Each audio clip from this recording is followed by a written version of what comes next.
This morning, just after sunrise, the man suspected of brutally killing 36 women met the long, drawn-out demands of justice. Bundy was executed before an atmosphere that was almost circus-like. Some killers force their way into people's lives with violence. But some monsters are far more dangerous. Because they don't look like monsters at all. They smile politely. They open doors for strangers. They speak calmly. They blend perfectly into society. And sometimes, those are the people you should fear the most. Tonight's story is about one of the most terrifying criminals in American history. A man who appeared educated, handsome, intelligent, trustworthy.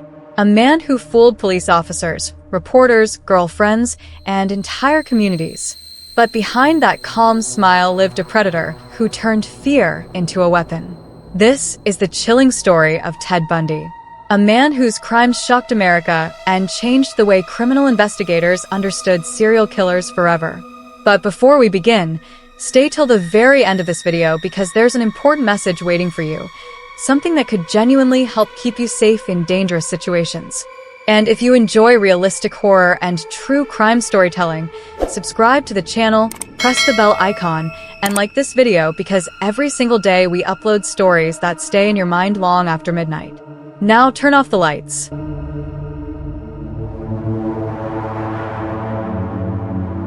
And listen carefully, because tonight's nightmare begins in Burlington, Vermont. Ted Bundy entered the world carrying a secret before he could even speak.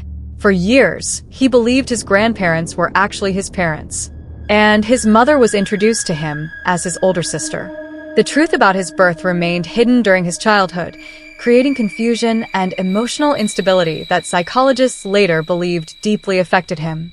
People who knew Bundy as a child often described him as quiet and intelligent, but some also remembered moments that felt strange, unsettling. One childhood story became particularly disturbing later in life.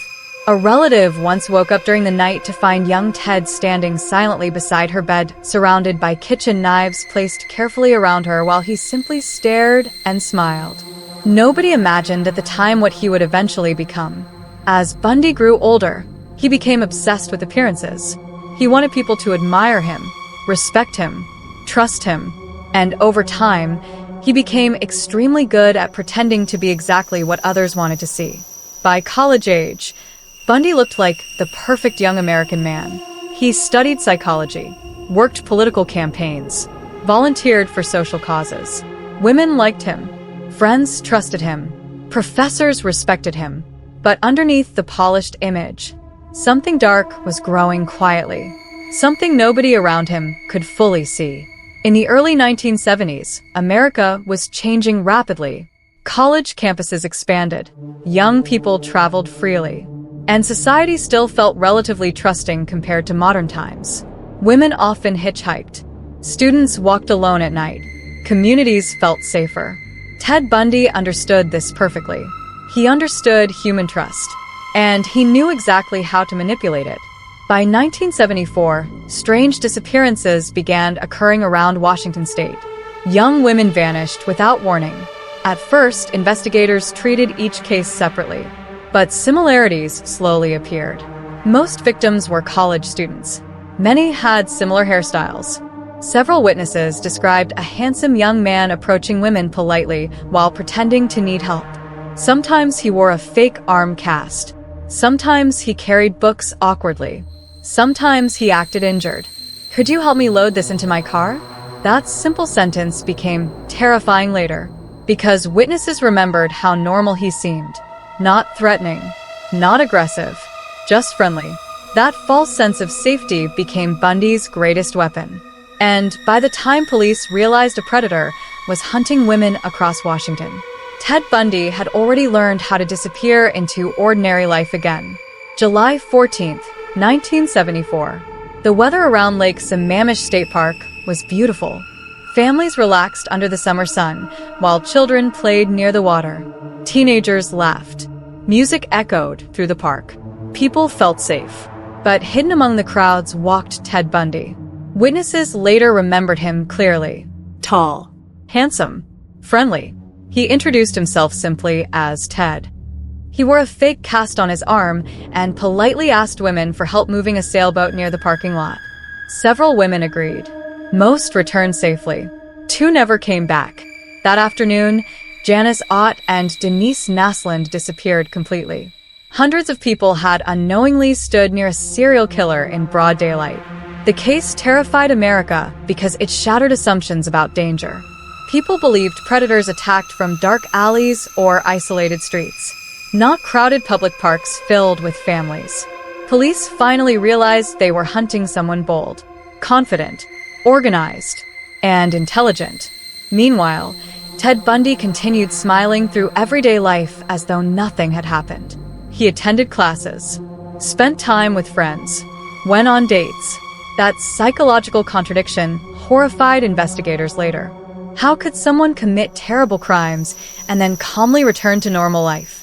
The answer disturbed criminal psychologists for decades. Because Bundy understood compartmentalization. He separated his public image from his hidden behavior with frightening precision.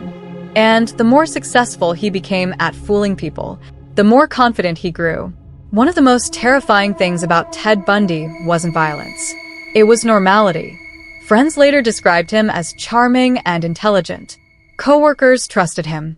Romantic partners defended him. Some women who survived encounters with Bundy admitted they initially felt guilty for suspecting him because he seemed so polite. That detail became historically important in criminal psychology. Predators often rely on social expectations. Most people are taught to avoid appearing rude, to help others, to trust friendly behavior. Bundy exploited that instinct repeatedly. Former investigators later explained that Bundy carefully studied human behavior. He observed body language, learned conversational techniques, and understood how to create comfort quickly.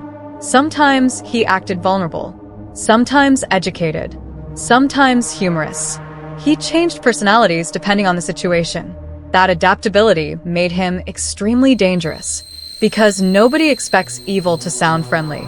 As disappearances spread across multiple states, police departments struggled desperately to connect evidence. Remember, this was long before modern DNA technology. Communication between states was slower. Databases were limited. Investigators often worked separately. Bundy exploited those weaknesses perfectly.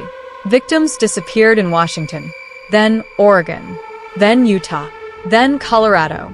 The growing pattern terrified authorities. Witness descriptions repeatedly mentioned the same details. A polite man, brown hair, friendly smile, arm cast, and one more detail appeared repeatedly. His name, Ted. But investigators faced a frustrating problem. Thousands of men in America were named Ted. Without stronger evidence, the case remained difficult. Meanwhile, Bundy's confidence kept growing, and confidence made him careless. August 16, 1975. A Utah Highway Patrol officer noticed a suspicious Volkswagen Beetle driving strangely late at night. The officer pulled the vehicle over. Behind the wheel sat Ted Bundy. At first glance, nothing looked unusual. Bundy smiled calmly, answered questions politely, acted cooperative. But during the search, the officer discovered disturbing objects inside the car. Handcuffs, a crowbar, rope, a ski mask. Bundy attempted explaining everything casually, but investigators already suspected him in several disappearances.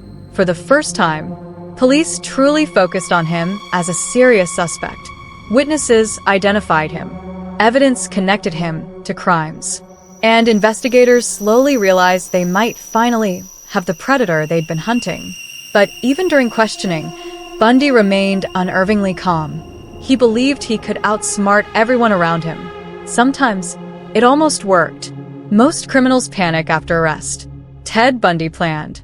While awaiting trial in Colorado during 1977, Bundy spent months studying courthouse layouts and security routines carefully. He acted cooperative, patient, intelligent.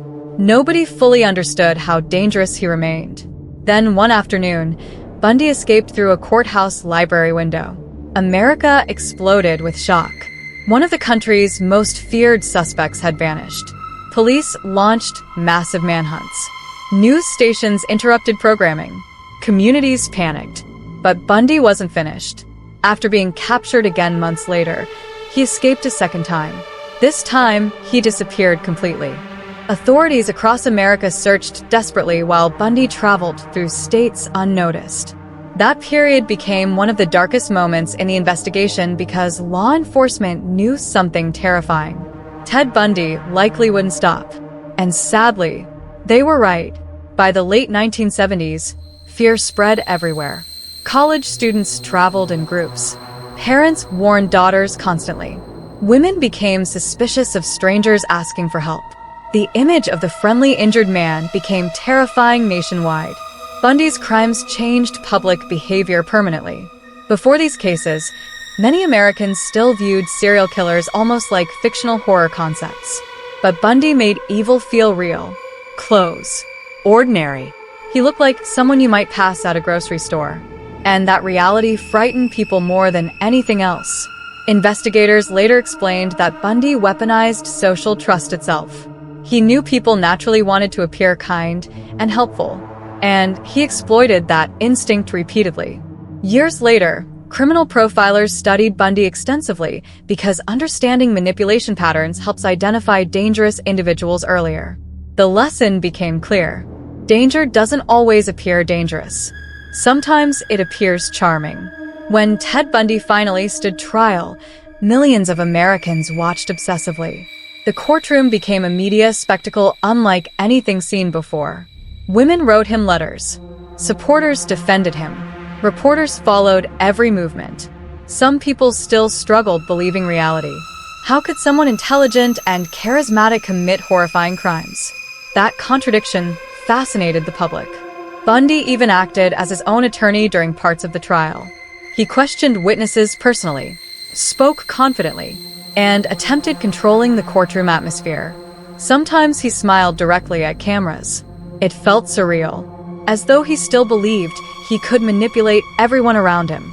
But evidence against him became overwhelming.